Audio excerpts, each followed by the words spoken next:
the conscious mind on September 11th, it dealt with three main factors. One was sensory overload, two was conflicting information, and three was the intellectually stifling emotion of fear itself. And that's a very potent cocktail for mind control and traumatization of human consciousness.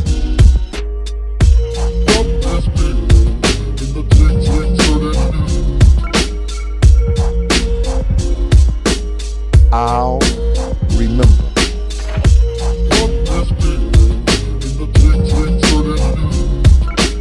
I'll remember.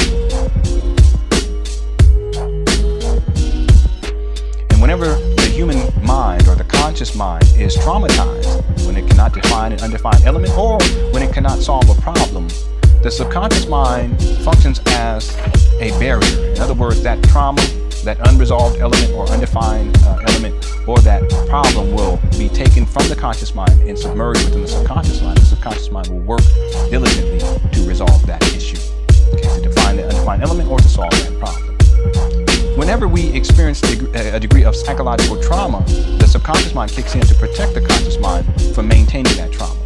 And the conscious mind operates in a particular way. It only can deal with one thing at a time. It's linear, and it tends to go from one thing to the next very quickly.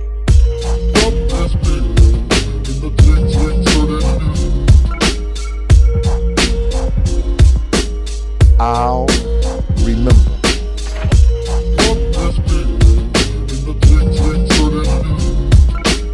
I'll remember. The subconscious mind is not linear, it's non-linear. It runs in cycles, it looks for patterns. It can consider many different things at any given time, whereas the conscious mind can only deal with one thing at one time. The main objective of the conscious mind is to define an undefined element or to solve a problem. And whenever it's unable to solve a problem or define an undefined element, it experiences psychological trauma. That's when we're all stressed out and worried and fearful, etc. So what happens is the subconscious mind, which is the great protector, it takes that particular issue and submerges it within the subconscious mind, and then it works in that way consciously. You can continue to proceed in your life and not have to continuously think about this unresolved issue, this undefined element, etc., and to continue to maintain this degree of psychological trauma.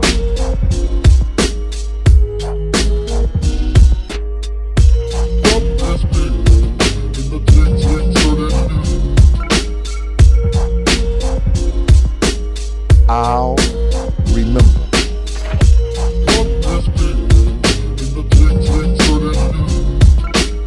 I'll remember.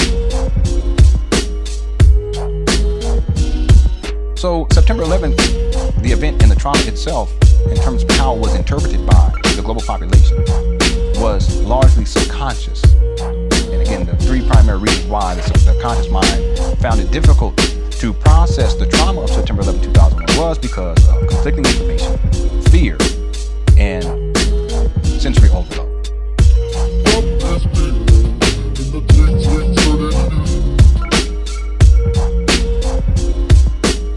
I'll remember.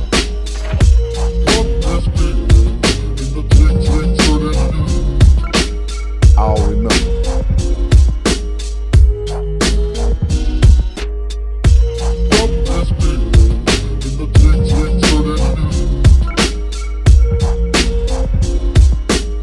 I'll remember.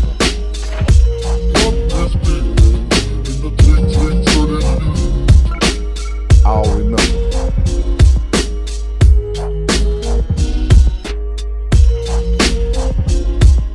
Only thing ever been regular about me was the gas I pumped. You understand?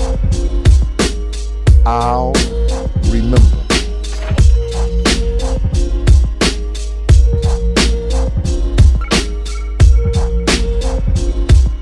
I'll remember.